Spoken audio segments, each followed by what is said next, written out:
Hello my dear students. पिछले वाले lesson में हमने देखा कि कैसे कैरेक्टर्स पास ऑन होते हैं from one generation to another generation और किस तरह मेंडल ने मोनोहाइब्रिड क्रॉस के बेसिस पे law of dominance and law of segregation propose किया। आज के लेसन में हम देखेंगे कि मेंडल ने जब डाइहाइब्रिड क्रॉस को स्टडी किया तो उनको कौन सी इंफॉर्मेशन मिली और उन्होंने कौन सा लॉ प्रपोज किया।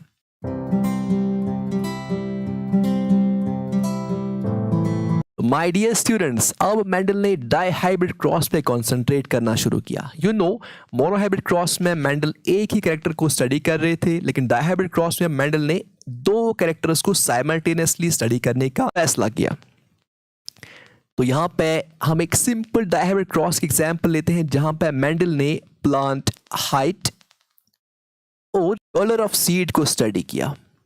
तो जहाँ तक हाइट कैरेक्टर का ताल्लुक है, यहाँ पे मेंडल के पास दो ट्रेड पॉसिबिलिटीज थी, एक टॉल और दूसरा डिवार्फ।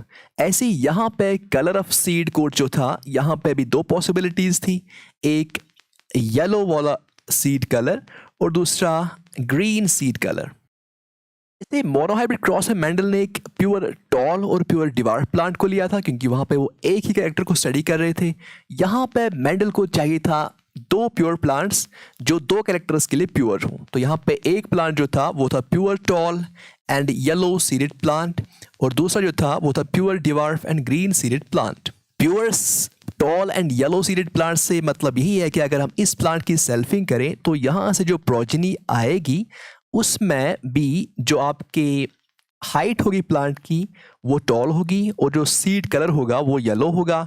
और जब हम इस प्लांट की प्योर डिवार्फ ग्रीन सीड प्लांट की सेल्फिंग करें तो यहाँ से जो प्रोजेनी आएगी उसका जो सीड कोड कलर होगा वो ग्रीन होगा और सारे के सारे प्लांट्स की जो हाइट होगी वो डिवार्फ होगी। सो माय डियर स्टूडेंट्स, अब मेंडल मेन क्रॉस पे आए। उन्होंने P1 प्लांट को क्रॉस किया P2 प्लांट के साथ। अब मेंडल दो कैरेक्टर्स को स्टडी कर रहे थे, तो यहाँ पे एक कैरेक्टर जो था इट वाज प्योर टॉल। तो ये प्योर टॉल ये दो अपर केस टीज है, और यहाँ पे आपका सीड कलर के लिए और एक फैक्टर पेयर है, it is pure yellow. And we assume कि येलो जो है ये अपर केस वाला y जो है it is dominant over green. ऐसे ही इस प्लांट में it will be like lower case t and lowercase y. It is pure dwarf and it is pure green seeded plant.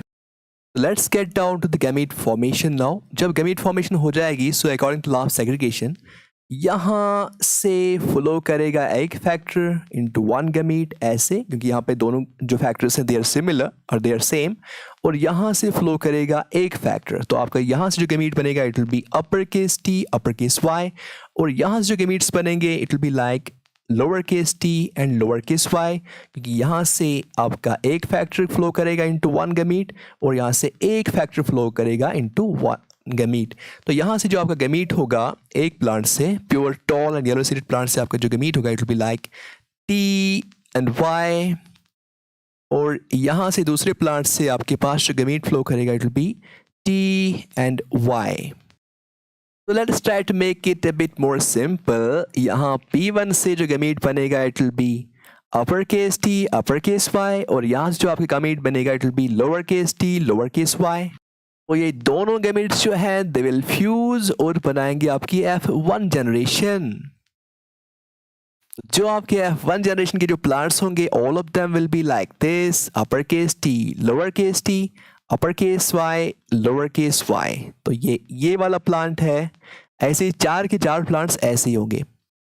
तो अब अगर इन प्लांट्स के फिनोटाइप की बात करेंगे, let's see what would be the phenotype. All will be tall, क्योंकि यहाँ पे दो फैक्टर्स जो हैं this upper case T will dominate, so this plant will be tall, and यहाँ पे this upper case Y will dominate, so the seeds will be yellow. तो Mendel जैसे उसने मोनोहाइब्रिड क्रॉस में किया था वो यहीं पे रुकने वाले नहीं थे, उसने F1 प्लांट्स की सेल्फिंग करी, और मोनोहाइब्रिड क्रॉस के एक्सपीरियंस पे उनको ये एक्सपेक्ट था कि F2 जनरेशन में उनको कुछ प्लांट्स ऐसे मिलेंगे जो टॉल होंगे और होंगे और कुछ प्लांट्स ऐसे होंगे जो डिवार्फ या शॉर्ट होंगे और ग्रीन सीडेड होंगे। ऐसा क्यों एक्सपेक्ट कर रहे थे? क्योंकि वो ये एज्यूम कर रहे थे कि यहाँ पे जो आपका F1 जनरेशन के जो सारे प्लांट्स हैं दे आर लाइक दिस, उनमें जो फैक्टर्स हैं दे आर लाइक दिस था। लेकिन उन्होंने और एक चीज़ एज्यूम की, उन्होंने ये सोचा कि जो डोमिनेंट वाला फैक्टर यहाँ से है it will always pair with dominant factor of this location, और ऐसे ये जो आपका रिसेसिव फैक्टर यहाँ पे it will assort with the recessive factor on this location. यानी आपके पास दो लोकेशंस है, you have got this and this, these are two locations. ये आपके पास फॉर एग्जांपल लोकेशन 1 है एंड दिस लोकेशन 2। लोकेशन 1 पे आपके पास दो फैक्टर्स हैं लाइक दिस एंड दिस। तो मेंडल यहाँ पे ये एज्यूम कर रहे थे कि शायद ये जो डोमिनेंट यहाँ पे फैक्टर है और यहाँ का डोमिनेंट फैक्टर है they will be a package. जब उनकी सेग्रीगेशन हो जाएगी they will assort as a package, और जो रिसेसिव ट्रेट्स हैं या जो रिसेसिव फैक्टर्स हैं they will assort as another package. तो उनके लिए यहाँ पे दो पॉसिबिलिटीज थी। यहाँ पे जो आपका स्पर्म है it will be having either upper case T and upper case Y और lower case T lower case Y। ऐसी एग में भी यही पॉसिबिलिटीज दो थी आपके पास, या तो upper case T upper case Y या फिर lower case T and lower case Y। यहाँ पे आप कंफ्यूज मत होइए, we are just talking about the expectation what Mendel was having in his mind. तो पनेट स्क्वायर देखते हैं। पनेट स्क्वायर की मदद से हम देख सकते हैं कि यहाँ पे क्या क्या पॉसिबिलिटीज हो सकते हैं F2 जनरेशन में। मिल सकता है अपर case T upper case Y या फिर lower case T lower case Y। ऐसे एग से भी आपको मिल सकता है अपर case T upper case Y lower case T lower case Y।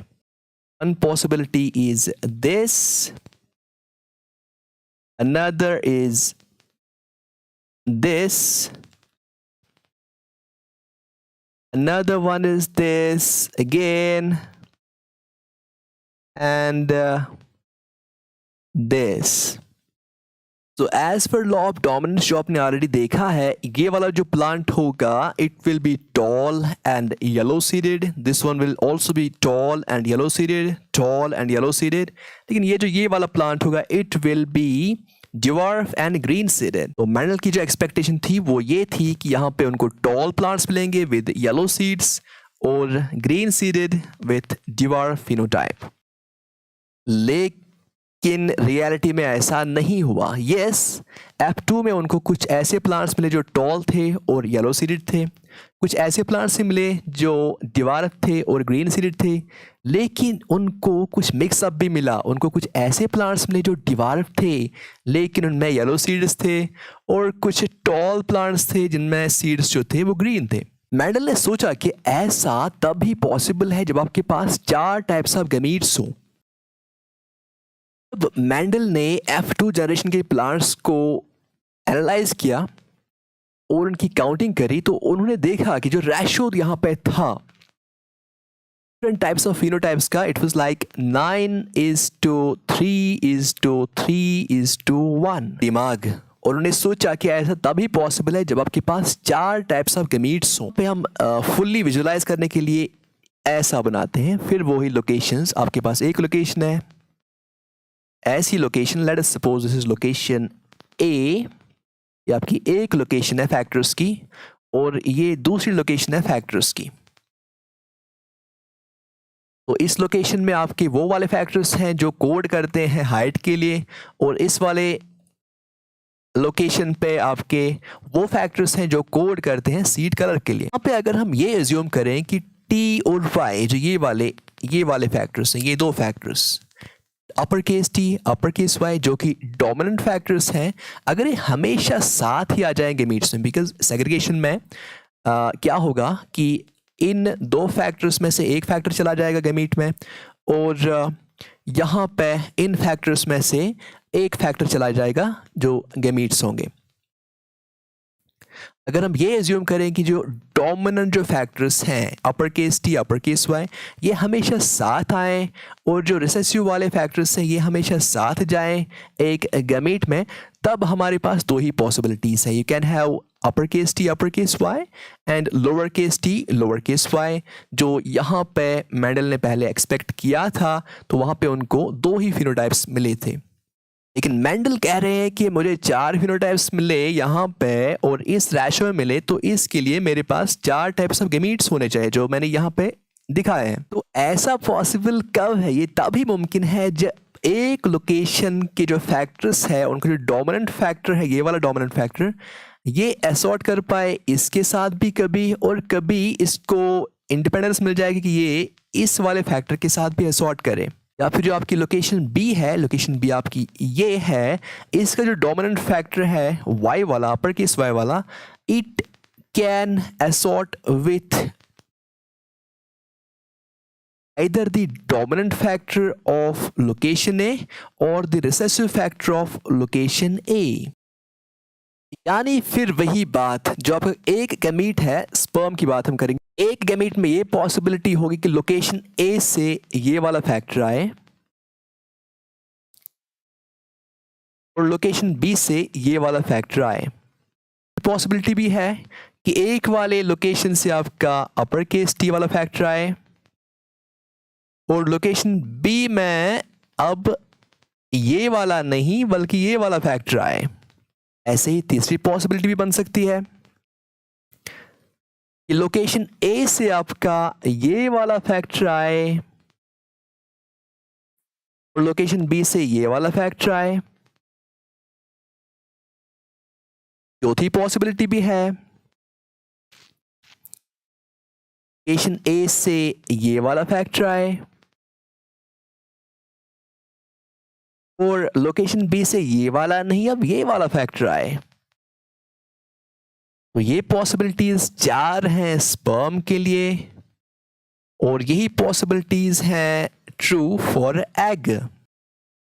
इस वाली सिचुएशन को हम बोलते हैं इंडिपेंडेंट असॉर्टमेंट। तो अब इंडिपेंडेंट असॉर्टमेंट की वजह से हमारे पास 4 पॉसिबिलिटीज हैं स्पर्म में भी और एग में भी, और ये 4 पॉसिबिलिटीज हैं upper case T upper case Y, upper case T lower case Y, lower case T upper case Y, lower case T lower case Y. Egg में भी ऐसा ही होगा। यहाँ पे आप पॉज कर सकते हैं और आप देख सकते हैं खुद ही की पॉसिबिलिटीज क्या है फिनोटाइप्स की। तो चलिए पनट स्क्वायर आप ड्रॉ कर लीजिए और मैं भी ड्रॉ कर लेता हूँ। यू पॉज दिस वीडियो और आप देख लीजिए कि आपका जो पनट स्क्वायर है क्या वो मेरे पनट स्क्वायर से मिलता है। तो ये रहा अपना पनट स्क्वायर। अब देख लीजिए यहाँ पे according to law of dominance ये वाला प्लांट होगा, it will be tall and it will be yellow. It will be tall and yellow क्योंकि यहाँ पे 2 फैक्टर्स हैं, एक डोमिनेंट होगा, so it will be yellow, tall and yellow. यहाँ पे it will be tall and yellow, this will also be tall and yellow, tall but green seeded, dwarf yellow, dwarf and green seeded। तो चलिए पहले count करते हैं toll yellow वालों को। Tall yellow 1 2 3 4 5 6 7 8 and 9। तो टॉल येलो जो आपके पास हैं दे विल बी 9। काउंट करते हैं डिवार्फ येलो वालों को। तो ये आपके पास डिवार्फ येलो 1, डिवार्फ येलो 2, डिवार्फ येलो 3। तो यहाँ पे डिवार्फ येलो आपके पास 3 है। अब टॉल ग्रीन वालों को काउंट करते हैं। टॉल ग्रीन आपके पास 1, टॉल ग्रीन 2, टॉल ग्रीन 3। तो टॉल और ग्रीन जो है दे आर 3 इन नंबर। और बचता है ये वाला बेचारा शॉर्ट डिवार्फ एंड ग्रीन, तो ये आपके पास एक ही है। So the ratio here is 9:3:3:1। So Mendel की जो अजम्पशन थी इंडिपेंडेंट असॉर्टमेंट की वो भी ट्रू निकली और उसने इस बिना पे और एक लॉ दिया, law of independent assortment, according to which the alleles of 2 or more different genes get sorted into gametes। जब gametes बनते हैं तो जो alleles होते हैं different genes के या फिर different locations पे वो independently assort करते हैं independent of one another। तो यहाँ पे आप पॉज कर सकते हैं और जो 3 के 3 लॉज हैं मेंडल के based on monohybrid and dihybrid cross वो आप यहाँ से पढ़ सकते हैं। Thank you.